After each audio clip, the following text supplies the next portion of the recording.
3, 2.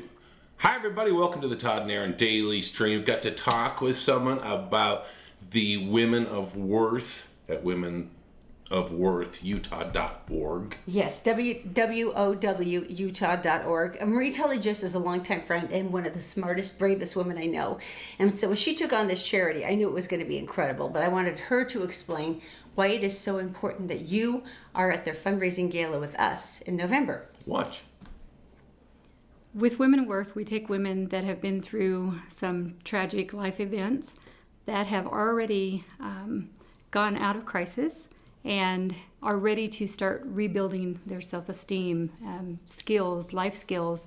And what we do is we take these women and we team them up with a mentor who has some life skills of their own. We do monthly workshops. We all get together every single month. We work on something. It's a sisterhood. We call them our soul sisters, and it's a tribe. It's a beautiful program. Now, when I first heard this story, it reminded me of 50 First Dates. Now, do you remember this one? It was Drew Barrymore, Adam Sandler. She lives in Hawaii, and she has a head injury where every day she wakes up thinking it's the same day. Right. Adam Sandler falls in love with her, and there's this amazing courtship of a man Every day. so in love that every day he makes her fall in love with him again. It's incredible. Not like 10-Second Tom. Remember him? Go ahead. That was just mean-spirited. Well, this is for real. Riley Horner, she wakes up every day thinking it's still June 11th. Her memory resets every 2 hours. She was, I guess, at a concert and some idiot crowd surfer was passing over her and fell on her head. And at 16. And the trouble is they can't determine what part of the brain there was a specific injury because certain kinds of concussions don't show up on MRIs. So you're saying every 2 hours? Every day, her life is completely changed. She keeps detailed notes and photos with herself at all times. Right. And she has a 2-hour timer set on her phone. So when the timer goes off, she reads back through all of her notes to remind herself of what she's just learned but forgotten. Things as simple as where her locker is. I mean, you think about this. Gosh. She says, I have a calendar on my door and I look and it's September and I'm like, whoa, because every morning she thinks it's the 11th of June. People don't understand. She said, it is like a movie. She said, I won't have any recollection of this interview by supper time. Now, the thing that's so frustrating, her mom says that the doctors say, well, there's nothing medically wrong. We can't even see where we could operate with this or work with this. And so she said, my brother passed away last week and she probably has no idea. Oh my We've told her gosh. several times, but she forgets. You would have to tell her every 2 hours. Oh, and Riley said, I'm not making memories and I'm just really scared with that. Now, they're trying to get a diagnosis from someone who might know a little bit more, so they've been raising money for a flight out to Johns Hopkins Medical, where they have a really, really strong basis in brain injury. But and she's 16. Now, she's been on this way for 4 months, and one of the hopes here is that most of the Brain Injury Foundations say the most progress is in the first 6 months. And you know, as a parent, every day your brain would take that down. But it doesn't matter. There's still a chance for recovery, at least for improvement. So every 2 hours. That's crazy. So, I'm sending energy, big time energy, because that's crazy. I'm going to say Winston Churchill, cigar, victory, World War II, was... infamous. He was infamous. He was known for many things. He was a magnificent leader. Yes, and his golden toilet. And he was known for other things as what? Go back to the golden toilet. It was an Italian conceptual artist that created it. And they put it in the original home of Winston Churchill, who was the prime minister twice in England. In wartime, where his guidance and his leadership was so crucial. And some Italian artist went to himself, you know what this man You know what you needs? need. This man needs to sit on a golden toilet. So they made a golden toilet, and they put it in his household, in his home where he grew up. And then it became his office, and you could actually use it. It was a usable, solid gold toilet. Or a throne. And they limited people to 3 minutes because the line got too long. And someone stole it. Someone stole the toilet. How could you do that? You know how much gold weighs? There's no way. Well, evidently there is. So, and the thing about modern toilets is it's 2 bolts. Oh yeah, Now that's this true. one, I don't know how long. There was water damage. They cut the water supply into it and all that stuff. Made off of it. They got someone in custody. They're working on the case. Because where do you pawn that? This is a solid gold toilet. It's not like you can just fence that anywhere. The way you can like a stolen stereo. No. How would they have gotten it out of the house without anyone noticing? You would need a friggin' forklift. Nothing to see here, folks. Just 14 guys carrying a toilet. A gold toilet. Who would even think a gold toilet? Well, once you have it, of course you want it back. I guess so. Tell me about the Tell me the something good. Is this the Lifesaver thing? Tell me something on Project Lifesaver. This is a program here in Utah that you probably haven't heard about it because our boys have autism. I'm always acutely aware of every time I see a missing, endangered child. I read through, and a lot of times it's a child with autism. They freak, and I start spreading it. But this is really crucial. Taylor Cox and her husband Marshall, their 4-year-old son Desmond, went missing. Now you and I know what this is like. Our McClaney, I was literally standing this close to the door once talking to one of our ABA tutors. He's in his underwear. It's night. He got out without us catching him. And Seeing him. It was the most terrifying. Yeah, we didn't even see him go.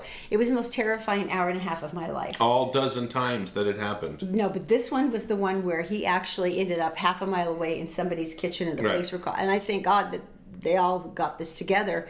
But when this happened to her, and she's freaking out because there's busy streets by their home, and she's calling 911 while her husband and her mother are out looking frantically. And the second question in, the operator said, "Is he on Project Lifesaver?" And she said, "I had no idea what she was talking about." I don't know what that is. Now, they found him, thank God, so Desmond's okay. But here's what it is. It's a nonprofit organization that offers a free GPS tracker. It fastens onto the wrist, or for some kids and adults, the ankle, because the wrist thing drives them nuts. It's lockable, nice stretchy band. You can't get it off. And it's free?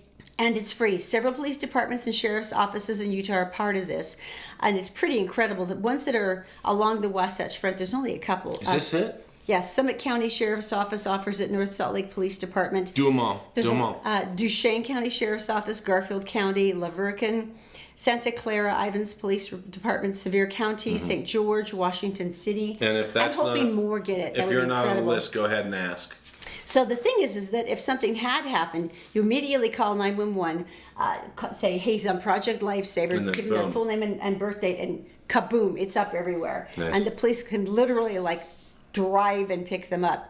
And the thing that I think is so incredible about this is the officers are so dedicated to this, is they show up at your house every month and they replace the batteries. The batteries are good for 60 days, but the officers who are the ones who come in and make sure that it's set and it's calibrated and everything's okay. I mean, how incredible is that? Stop the video, go back. And the fact that is free. Get the cities again.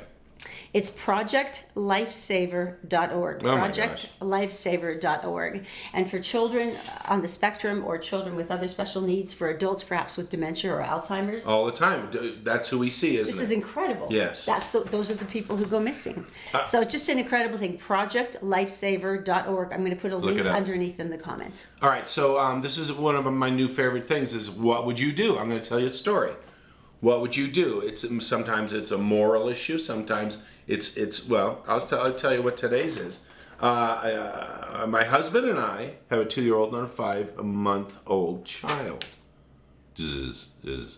And they were invited by their cousin, who they're kind of close to their wedding, which is pretty nice. Cool. Yeah. That doesn't allow kids. What? Okay.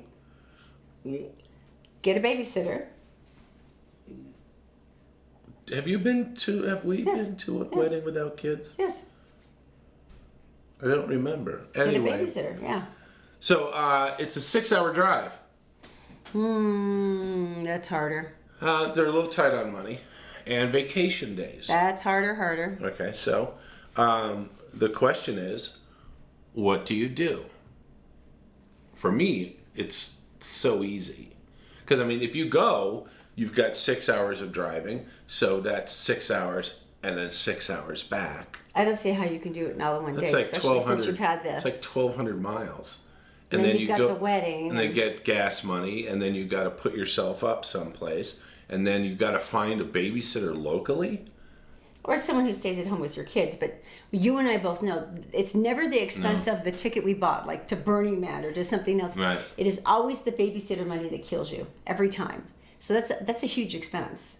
I mean, so that's the question. What do you do? Because the rest of the family would be at the wedding, so for they me, can't it's babysit. for me, it's way easy. Which is No. how close are they to the cousin though? Medium. If that were like your sister, I'd go, yes, suck it up. Yeah. But if it was your sister, you'd say allow kids. well, but you have to Jerk. remember a lot of these places, and we never did that because we're not insane. Each plate is like $125. It costs them like $125 per guest. Get them a there. kids meal. Get them a happy meal. When you go, have it sit next to them. When you sit down and have chicken, and it's always chicken or fish, ew. And then the kids have their happy meals, their McNuggets, and everyone's happy. It's they don't want kids because they don't want noise and that kind of thing going along with their special day. No kids, sorry. There should be ruckus. They should be prepared for what their future is going to be. And making sure they use birth control for a while because This baby foot otherwise... wedged in my eyebrow is your future. This is your future. Think about it. That's it. That's all I wanted to say. Huh, so you say no, and I say I would try to figure it out. Put your answer and your opinion down in the comments. And you guys have a great day, and we'll talk to you tomorrow on the Todd and Erin Daily Stream. Seriously, they should see, especially if they're rotten Or kids. if they can round up one unlucky, like young adult cousin who watches everybody's kids, like maybe in the hall next to the reception hall or something. You still have to stay at Motel 6. Yeah. That alone is punishment enough.